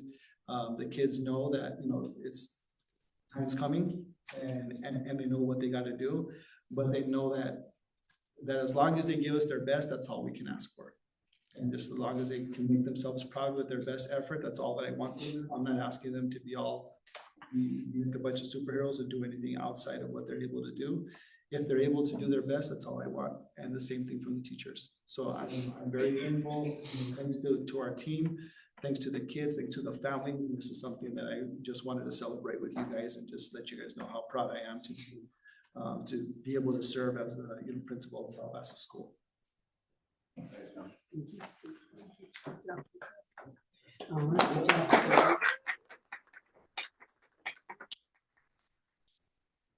Congratulations, good presentation.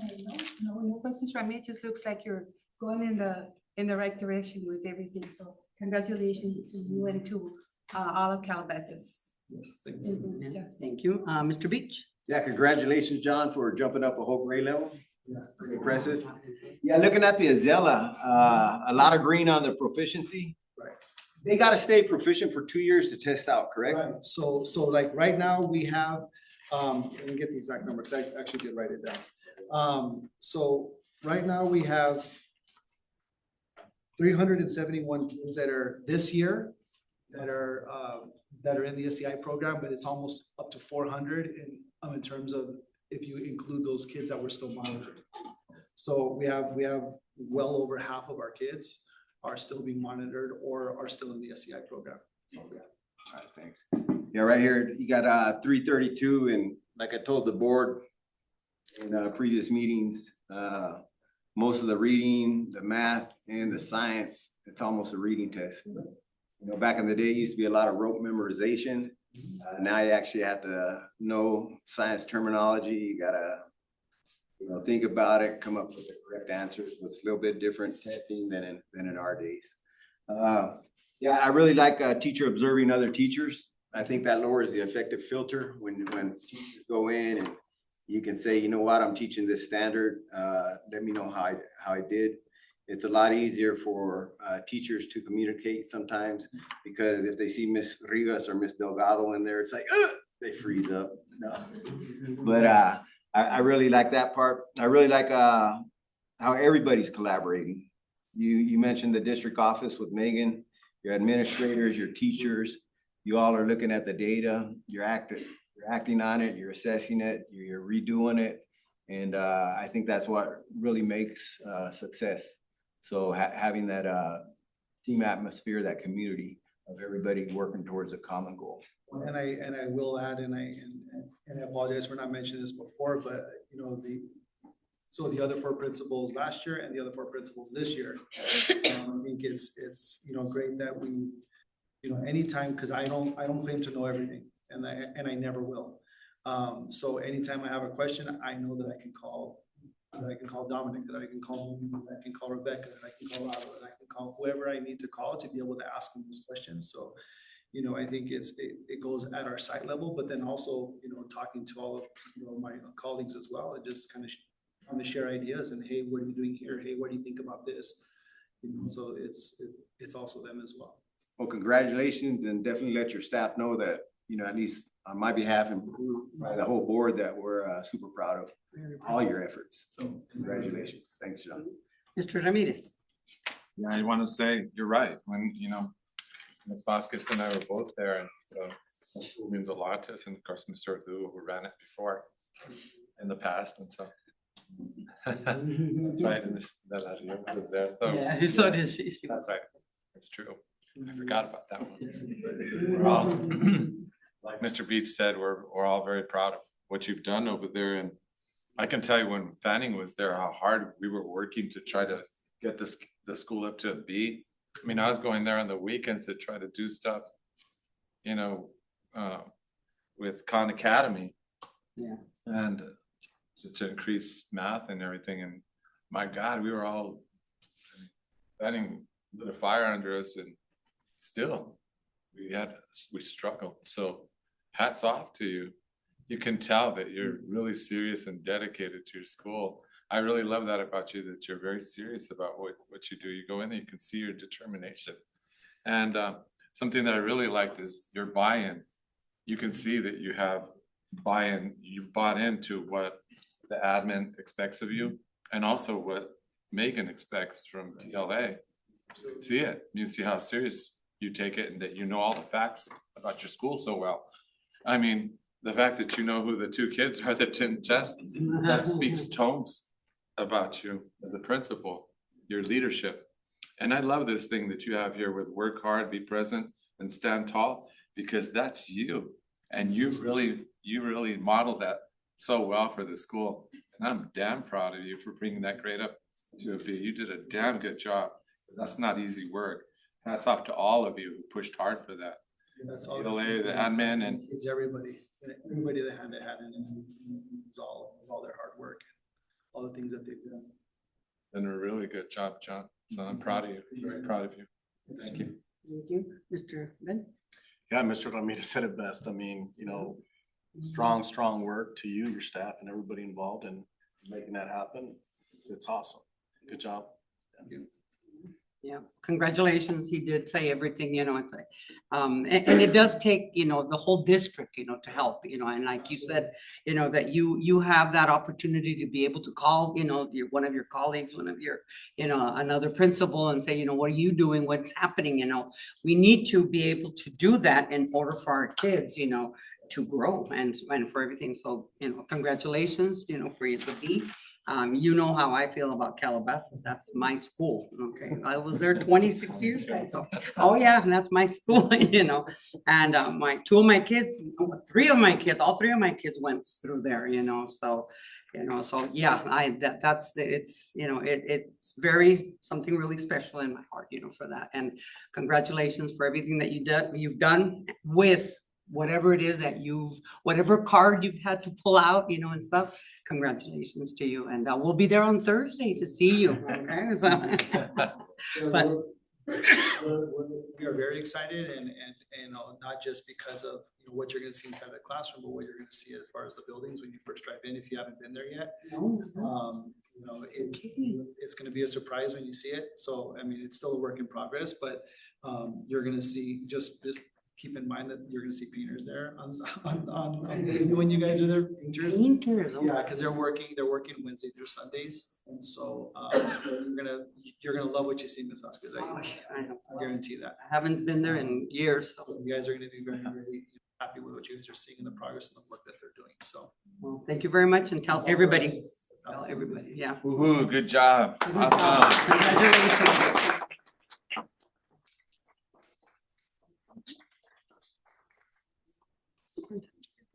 All right, the next one is a superintendent report, Mr. Verdugo. Thank you. Start out, you as board members, when we celebrated Board Member Appreciation Month, there's a lot of board members that are still in our community, and tonight we see one of our former board members, Dr. Bejarano, in the audience tonight. He hasn't been here since probably 20 years ago when he was the board president. We're talking about you. But he was a longstanding board member, board president of the district, and so we'd like to recognize all those that served our district, and he was one of them. So thank you for I don't know what the occasion is, but glad you're here. Congratulate Jessens Octavio Colejo for earning the state championship. Mr. Beach keeps a streak. He is injured during training with them. And the championship. Her brother won the state championship and tore Mr. Smith's Achilles. Oh, yeah. I think his shoulder is better now, so it wasn't as big of an injury. But prepping her for the state run, she pinned every opponent, which is all 4 opponents. And from 30 seconds in the beginning all the way to the final was 2 minutes, but she pinned all 4 opponents. So, which is an incredible run. In my opinion, she should have been the most outstanding wrestler on the girls' side. I don't know who ended up getting that, but when you pin all of your opponents, I mean, that's a toughie, especially at the heavyweight division. I mean, that 237-pound division is tough because they're very physical, and she, worked her, very hard, and I appreciate it, and Mr. Beach putting that and working with her, but it was great to see watching the video of it. I mean, it was incredible to see her, so congratulations. And for the board note, we will get her over here to recognize her for the board as well. Want to congratulate the Winter Guard. They earned first place at the Winter Guard Premier competition held at East Park High School. They increased their score from the previous competition by 27 points. And they outperformed 19 different schools, which is great. And if you're not familiar with the Winter Guard or the Color Guard, it's the flags. Oh yeah. Color Guard. And so we'll try to get them here as well to recognize them for their success. And they're coached by Victoria Taft and Joe Wells. So I want to congratulate them. Ms. Vasquez talked about our visit coming up on Thursday. We'll be at Calabasas. We visited Guatemala this last week, which was a great visit to spend the time on the campus, as well as see some of the things, especially the new cafeteria. And I know the members hadn't seen some of the new furniture and things that we have, and it's just great to see. Right. And I was impressed with the food. They had Sonoran hot dogs. I was like, oh yeah. I was like I'm going to skip the lunch that we have because they looked really, really good. So, and I know that the kids were excited to eat the hot dogs there. Spring Forge started a few weeks ago, so I want to wish them, success on their upcoming seasons. The American 250U received a flyer. The American 250 Traveling Museum will be on March 6th, and the board is invited to attend. And our ROTC will be showing the colors for the event, so we'll be participating as well. This morning, I participated. I was the featured speaker for the Rural Schools Association, which it gave me an opportunity for an hour to talk about our district and brag about all the things that are happening. And all the way talking about when we were the 2018 AP School District of the Year and Cambridge School District of the Year. There was Peter Lang, which I know Megan knows, was on there, and I saw a bunch of thumbs up and during the podcast of what we do as a district, and just congratulating us that we are continuing to, as Mr. Chavez said, we're not settling. We continue to move forward, and everything that we do, we try to get better. So again, it was an opportunity for me to share statewide with a bunch of other superintendents and other administrators that are part of the Rural School Association of what we're doing as a district. So it was a great opportunity. I want to thank them for that. But that's it. Thank you. All righty. Thank you, thank you, thank you. Moving on, governing board members report. Ms. De La Riva. Yes, I want to congratulate all of the participants in the county spelling bee, most especially our district students. And a huge congratulations to our second runner-up, with Shulamidi. I can't pronounce her name. She did awesome. She just did great. So proud of her. So very proud of her. I also wish to congratulate Diego Padilla because he's also participating in the spelling bee, as well as participating over the weekend at, was it the Rich River Athletics Run over at? Yeah, up in Flagstaff. Flagstaff and you, and so you won the 400 meter? Yeah, 400. And then placed on the top 6 on the 800 meter run. So congratulations to him, very proud of him. And then, yes, thank you to Ms. Cabrera for welcoming us at her school site. Like Mr. Verdugo said, we especially like the gym. We had not seen the cafeteria. It's looking very, very, very nice. So thank you for having us. As always, you and your staff, very cordial. Thank you. And I'm looking forward to Calabaza's site visit tomorrow. Thursday. He said tomorrow too, and I'm like, no. Yeah, see, you got me confused. It's Thursday. So, yes, so that's it for me. Thank you. Thank you, Mr. Beach. Yeah, congratulations to Jessens. I was up there Saturday night watching the big, she made history, the first female wrestler from Rio Rico High School to be a state champion. Wow. And what's cool about it, down in our room, we have state champions on one wall, state placers. It's sort of our Hall of Fame down there. Her brother, Jesse, was a state champion 3 years ago. And now she's going to be forever plastered up there with his good-looking face up on that wall. So congrats to Jessens. It was a total domination. And yeah, it was pretty impressive up there. We had some heartbreakers. There was a guy that was winning 13-2. The opponent got him in a headlock and he lost. It's like, that's how it works up there. But very good matches, but Jessens, total domination. She put in the hard work on season, off season. So she deserves it. And I'll say most of my speech about her when we recognize her. I want to say congrats to the coaches too. Mario Rodriguez, who's the assistant coach, and Taylor Nordgren, who's the head coach. They've been putting in the work year round, and it's starting to pay off and it's starting to show. Thank you. Mr. Ramirez. Yes, congratulations to all the wrestling coaches, including my buddy here, Mr. Beach. He always has an influence, in coaching world. He never really left it, I don't think. So congrats to everybody. And I was going to mention spelling bee, but Mr. La Riva mentioned that already. So the wrestling thing is a good segue into what I also wanted to say, which is I got a message from Ariana Villascusa, Parker. So I guess she's married. Parker now. She's Parker. She's a Parker. So, but I got a message from her, and she really wanted to come here and talk to the governing board or talk to people, you know, about her experience. So she was here recently. I don't know if you saw her. Last week, she was in the room. I had lunch with her sister. But you couldn't stay long enough No. to come to a governing board meeting, which was unfortunate, but I think she really looked forward to that based upon what she had told me. So I was wondering if maybe in the future we could invite her to come, maybe talk to. Virtually, we can do it as well. Yeah, that would be great too, yeah. It's awesome, it's a great idea. So, but that's, as Mr. Beach says, that's all I got. Thank you. Mr. Guerrero? Yeah, I have nothing. Nothing. Oh my God, wow. All righty. Anyway, good. Well, thank you very much.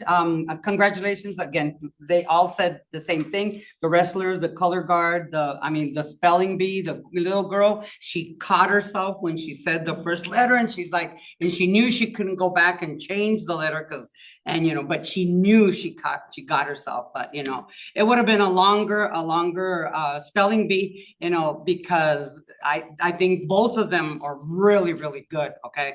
And so congratulations to, I think it's Chunamithi. Chunamithi, something like that, But I know her mom and dad, yeah, I know, to Diego, again, for the spelling bee, he's so cute. And then for everything that he did, with the Rich River people. And Mr. Verdugo, thank you so much for bragging about our district. We're always very thankful that you have that opportunity to talk about us, about our district, our teachers, our students, and our community. I think that's really great. Thank you to Miss Cabrera, for allowing us to go to her school.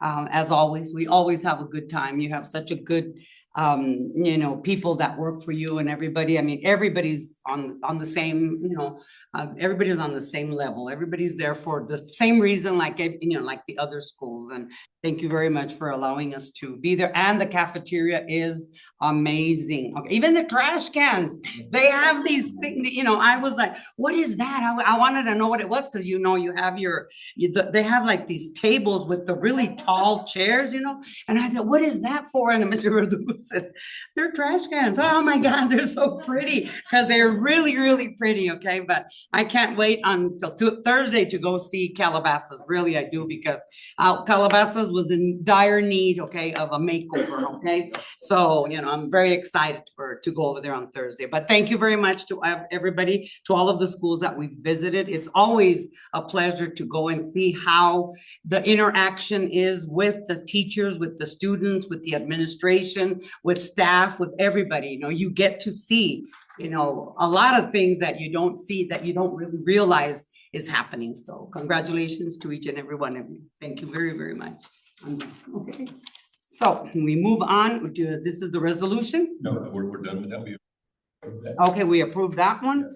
Okay, so then Santa Cruz Valley Unified School District policies, Mr. Verdugo? Nope, nothing. Do we have to make a motion? We don't do a motion. All righty. The next one, the propose and prioritize topics and possible dates and times for future board meetings, Mr. Verdugo. So we have board members that will be going to the Bulls conference on Friday. Yeah. So you'll be attending that. And then our next governing board meeting, I just want to make sure that the board and the community are aware, we only have one meeting in March due to spring break. And so it's on March 18th. So it's right in the middle of the month. So only one meeting next month. Next month. And then if the board has any other requests for other topics. Any future topics, Mr. Garrido, that you would like to enter? No? Mr. Beach, future topics? Mr. None? Mr. Guerrero? No. I have none either. Okay, so then we move on, right? Okay, we're going to the consent agenda. And we need to approve this one. Consent agenda. Any matter on the consent agenda will be removed from the consent agenda and discussed as regular agenda item or items upon the request of any board member. Does any board member have anything with the consent agenda? Mr. Garriba? No? Mr. Beach? I have none. Mr. Ramirez? No, but I just want to thank all the people that donate to our district. Oh, yeah. Thank you very much for everybody that does. Appreciate it always. Mr. Guerrero? Nothing? I have nothing either. Okay, does anybody have a motion? Motion to approve, accept, and ratify the consent agenda as presented. Second. Okay, all those in favor say aye. Aye. All those opposed, nay. Ayes have it, motion passes. Let me see, what are we going now? We need to go to executive session. Sorry, guys. Sorry, executive session. This is a superintendent evaluation. Is there anything, do I have to read all of this? Alrighty, here we go. Executive session. Leave me alone. Okay, pursuant to ARS and 384318, notice is hereby given to the general public that the governing board of the Santa Cruz Valley Unified School District hereby gives the general public. Oh, it went down the other way. Okay, never mind. Santa Cruz Valley Unified School District number 35 may vote to hold an executive session for the purpose of conducting an evaluation of the superintendent and possible discussion of records exempt from public inspection. Okay. Do we have a motion? Motion to convene to executive session in room 125, conference room. Second, all those in favor say aye. Aye. All those opposed, nay. Ayes have it. We are going to be going to the conference room. And if you guys are done, you guys may be. Thank you so much for coming. Appreciate it. Thank you. Good night, good night. Sorry, I jumped it. I don't know why.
covered under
Reconvene to regular session? Second. All those in favor say aye. Aye. All those opposed, nay. Ayes have it, and we are adjourned. 7:21. We are adjourned at what? 7:21. Thank you very much. Close. Mhm.